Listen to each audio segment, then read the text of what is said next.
Estamos de volta com o último bloco do Política Cruzada. Eu tenho certeza que você está gostando como a gente conversar aqui, porque é um momento que a gente tem também de fazer uma catarse, né? de botar para fora o que a gente pensa, ou pelo menos analisar como é que está a situação e ver se isso vai melhorar a curto prazo. Né? Melhorar, a gente sempre sabe que melhora, né? Tende a piorar um pouco, fica um período ruim, depois tende a tirar o pescoço, a cabeça fora d'água, botar o pescoço fora d'água. Né? Senão ninguém aguenta. Senão ninguém aguenta também, né?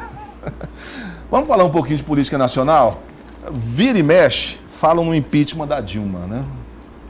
Parece que é meio assim, do tipo, vamos botar aqui na gaveta, o governo tá me enchendo, tá me contrariando? Pois é, o impeachment está aqui em cima de novo, vamos conversar? Aí o governo recua e deixa a conversa dar uma fluída de novo.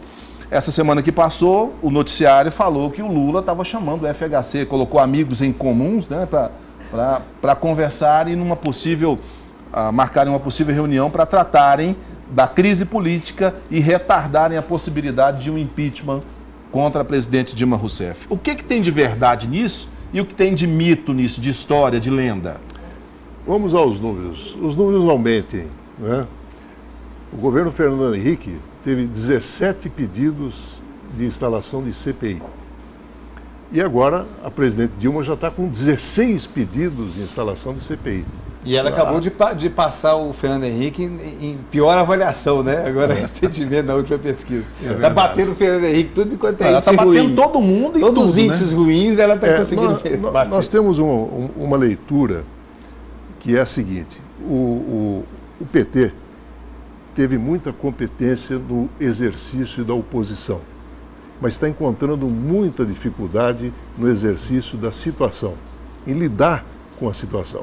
E hoje, o PSDB, particularmente, está exatamente pagando na mesma moeda que ocorreu no governo Fernando Henrique.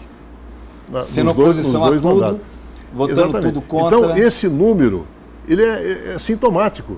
Quer dizer, foram 17 pedidos de CPI no governo Fernando Henrique. É claro que, naquele momento, existiram fatos bastante momentosos, polêmicos, e que acabaram até justificando pedidos, como, por exemplo, a privatização, o sistema de privatização.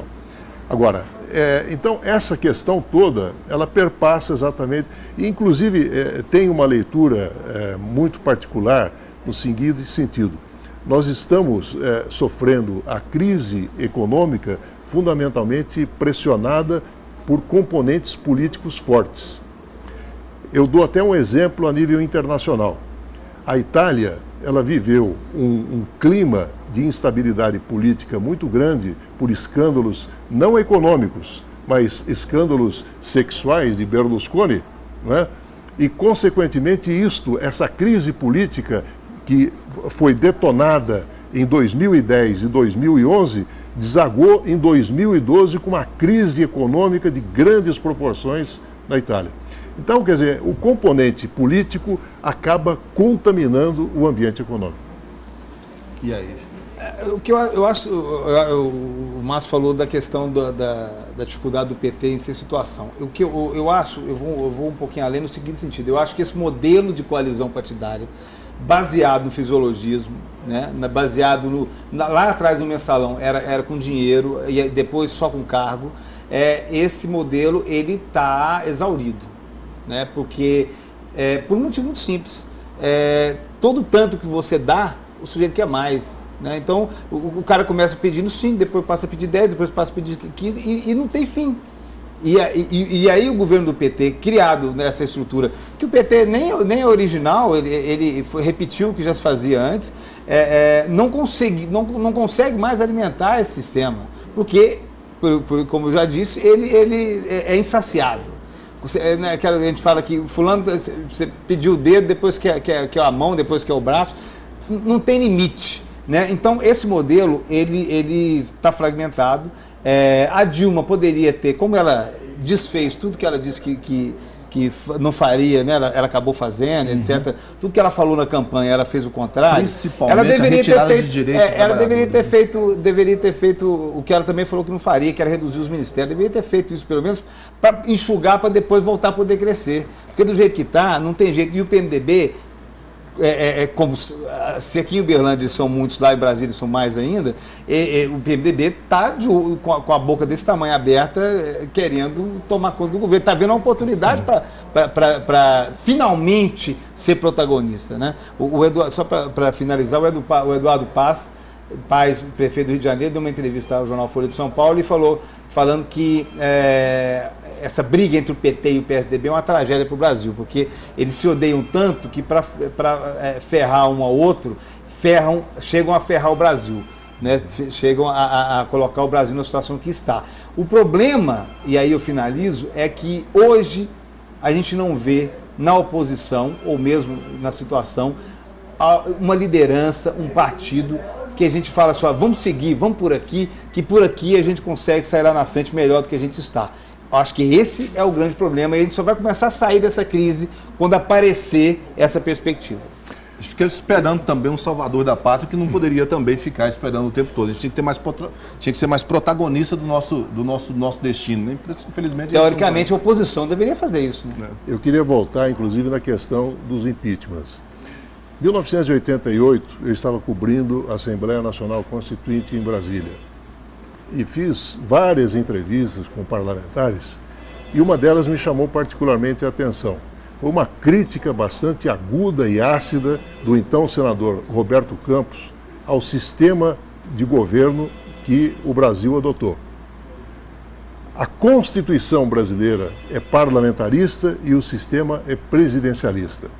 E ele frisou com muita ênfase que o Brasil pagaria um preço muito alto exatamente por isso. O preço ele começou a ser pago exatamente no governo Fernando Henrique nos anos 90, os 2 mandatos. Esses 17 pedidos de impeachment do presidente Fernando Henrique, eles poderiam ser substituídos pela figura do primeiro-ministro. Se o presidente Fernando Henrique substituísse o primeiro-ministro, abafaria o problema. Hoje, a situação volta à baila novamente. Quer dizer, no cenário, a presidenta Dilma é a protagonista dos 16 pedidos de impeachment e esse impasse político que está levando, inclusive, a uma crise econômica acentuada, poderia ser atenuado com a substituição do primeiro-ministro. Só para a gente poder encerrar, então significa que você... Posso ter feito uma leitura errada aqui, mas você concorda que, então, que o parlamentarismo deveria ter sido...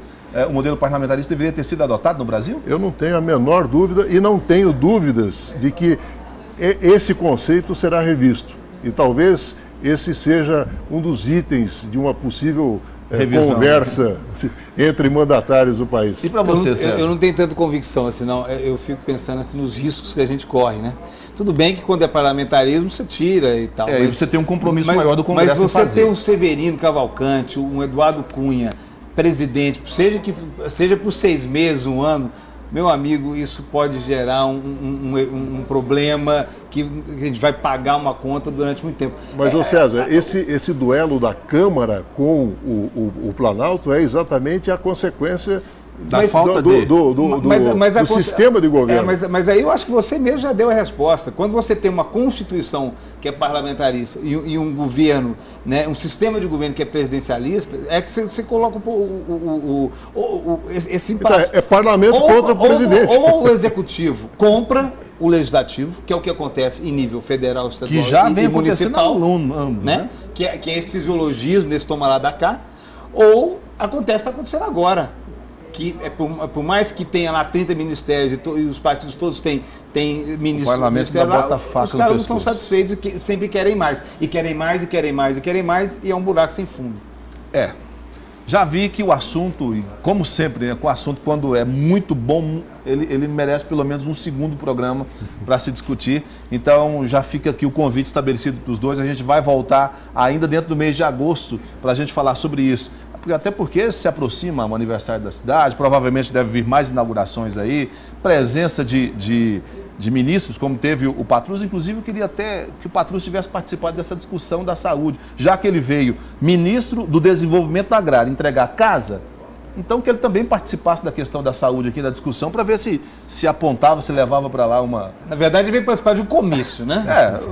Na verdade, ele veio participar de um comício. A crítica é essa, do tipo, se ele tivesse vindo para tratar da pasta dele, até que a gente engolia, né? Mas ele veio para tratar de uma outra pasta que não tem nada a ver com a dele e veio para fazer campanha. Não Você já está começando já o outro programa. Já. A gente volta. Obrigado, César, mais uma vez. Obrigado. Foi um prazer. Obrigado, Márcio. Obrigado, Henrique. A gente volta numa outra oportunidade com os dois, para a gente continuar falando sobre isso. E domingo que vem com um outro tema, sem dúvida, envolve muito a sua rotina, o seu dia a dia. Até lá. Boa semana.